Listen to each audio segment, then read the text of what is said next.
ఈరోజు మీకు అందరికి కూడా ఇక్కడ పౌష్టికాహారం పెట్టడం కానీ క్వాలిటీ ఎడ్యుకేషన్ ఇవ్వడం కానీ అవన్నీ చేస్తున్నాం. కానీ ఇటీవల కాలంలో నేను ఏజెన్సీ ఏరియా పోయినప్పుడు మన్యం జిల్లాకి వెళ్ళాను. అక్కడ జిల్లా కలెక్టర్ ఒక కార్యక్రమానికి శ్రీకారం చుట్టాడు. ఆ కార్యక్రమమే ముస్తాబు.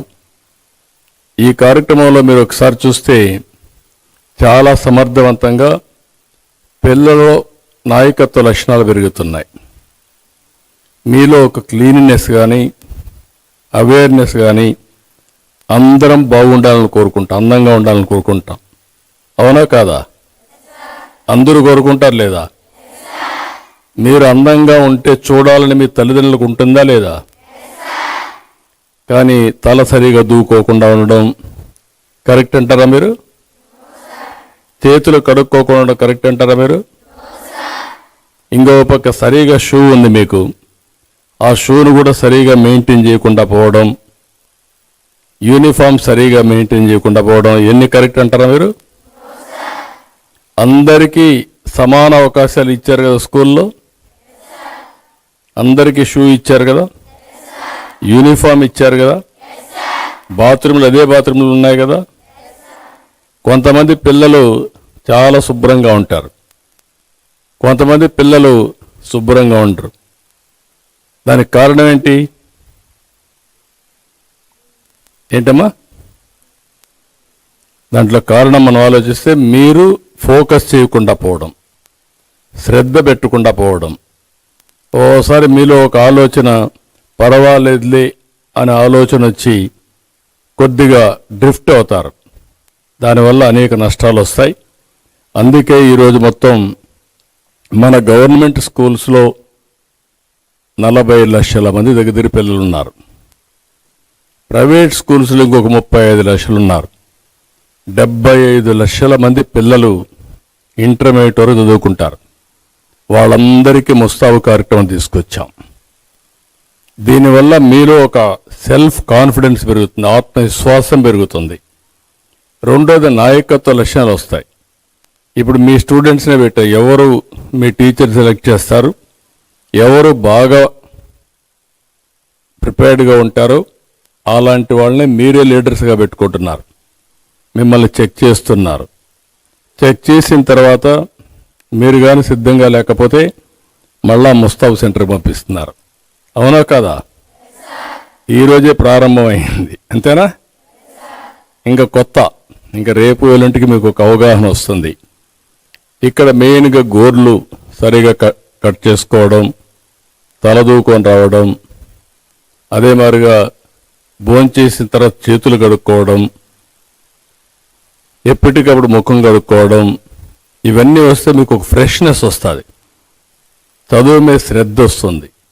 దానివల్ల మీకు ఒక ఆలోచన విధానంలో మార్పు వస్తుంది. నాయకత్వంలో కూడా అనేక మార్పులు వస్తాయి. తద్వారా మీకు మంచి భవిష్యత్తు ఉంటుంది. ఇప్పుడు మీరందరూ గుర్తుపెట్టుకోవాలి, మీకు అందరికీ పెద్దయినాక మంచి భవిష్యత్తు కావాలనుకుంటున్నారా లేదా? కావాలి అనుకుంటున్న వాళ్ళు చేలు పైకెత్తండి. ఓకే, చేలు దించండి. నాకు భవిష్యత్తు లేకపోయినా పర్వాలేదు అనుకున్న వాళ్ళు ఎవరిని ఉన్నారా? ఎవరు లేరు. అంటే మీకు ఒక యాస్పిరేషన్ ఉంది. రెండోది, మీకు అందరికీ ప్రభుత్వం కానీ మీ తల్లిదండ్రులు మీ మీద శ్రద్ధ పెట్టుకున్నారు. వాళ్ళు చాలా హోప్ పెట్టుకున్నారు. మీరు పైకొస్తే వాళ్ళ యొక్క భవిష్యత్తు బాగుంటుంది, మీరు వాళ్ళు సరిగా చూసుకుంటారు అనే ఆశ పెట్టుకున్నారు. ఇప్పుడు ప్రభుత్వం కూడా మీ అందరికీ తల్లికి వందనం 15,000 రూపాయలు ఇచ్చామా? మీ అందరికి వచ్చింది కదా? మీ తల్లి కూడా ఆనందంగా ఉంది కదా? అంటే మీరు గుర్తుపెట్టుకోవాల్సింది, ఏ తల్లికైతే 2 పిల్లలుంటే 30,000 వస్తూ ఉంది, 3 ఉంటే 45,000 వస్తూ ఉంది, 5 మంది ఉంటే 75,000 వస్తూ ఉంది. అంటే పిల్లలు తల్లులకు భారం కాకూడదని ప్రభుత్వం ఈ కార్యక్రమాన్ని తీసుకున్నాం. అక్కడ చేస్తూనే మళ్ళీ మీకు అన్నీ కూడా ఎక్కడా కొరత లేకుండా పుస్తకాలు అన్నీ ఇస్తున్నావా? మంచి రెసిడెన్షియల్ స్కూల్లో చదివిస్తున్నావా? చదివించినప్పుడు మీరు బాగా చదువుకోవాలి కదా. రెండో విషయం కూడా మీరు గుర్తుపెట్టుకోవాల్సింది, ఇక్కడ 6వ తరగతి నుంచి ఉన్నారు అంతేనా? 5వ తరగతి నుంచి ఉన్నారు, 5 నుంచి ఉన్నారు. 5 నుంచి ఉండే పిల్లలు మీరు గుర్తుపెట్టుకోవాల్సింది, ఒక 5 నుంచి అంటే మీకు 12 అయ్యే కొద్దికి 7 ఏళ్ళు అవుతుంది.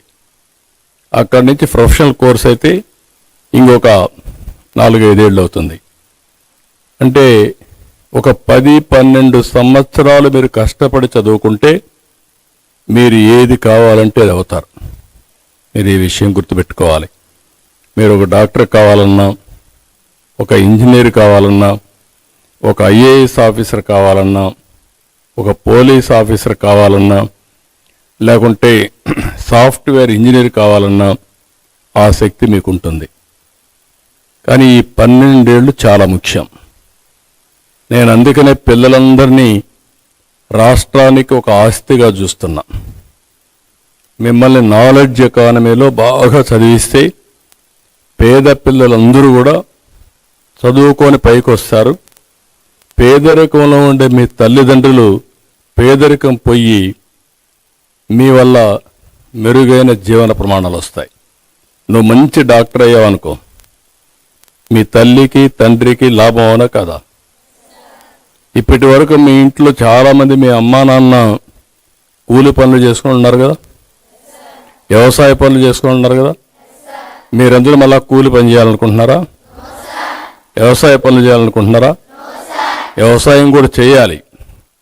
కొంత మెకనైజేషన్ కూడా వచ్చింది, చేసేవాళ్ళు కొంతమంది చేస్తారు. మీరు బాగా చదువుకొని సర్వీస్ సెక్టర్లో రాణించాల్సిన అవసరం ఉంది. అందుకే నేను మిమ్మల్ని అందరినీ కోరుతున్నా. చాలా సంతోషం. ఈ స్కూల్ నాకు ఎప్పుడు దగ్గరుంటుంది. ఎందుకంటే మొట్టమొదటిసారిగా ఒక బ్రహ్మాండమైన కార్యక్రమానికి, ముస్తాబు కార్యక్రమానికి మీ స్కూల్లో నేను ప్రారంభించడం నేను గర్వపడుతున్నా, ఆనందపడుతున్నా. మిమ్మల్ని అందరినీ చూస్తే నాకు ఎంతో తృప్తి ఉంది. రాబోయే ఒక సంవత్సరంలోనే మీలో పెనుమార్పు వస్తుంది. ఈరోజు ఇక్కడ నేను చూశాను, డాక్టర్స్ కానీ నర్సెస్ వచ్చి మీకు అంతా టెస్ట్ చేస్తున్నారా? ఎవ్రీడే ఉంటున్నారా వీళ్ళు? రేపు రాబోయే రోజులు అందరి పిల్లల్ని, 75 లక్షల మంది పిల్లల్ని మెడికల్ టెస్ట్ చేసి మీలో ఏవైనా లోపాలుంటే ఆ లోపాలు కూడా కరెక్ట్ చేస్తాం. అనిమియా ఉంటుంది, దాన్ని అప్పటికప్పుడే కరెక్ట్ చేస్తే దానివల్ల ఇతర విధాలుగా మీకు నష్టం రాదు. చిన్న చిన్న లోపాలు ఒక్కోసారి పిల్లలందరూ గుర్తుపెట్టుకోవాలి.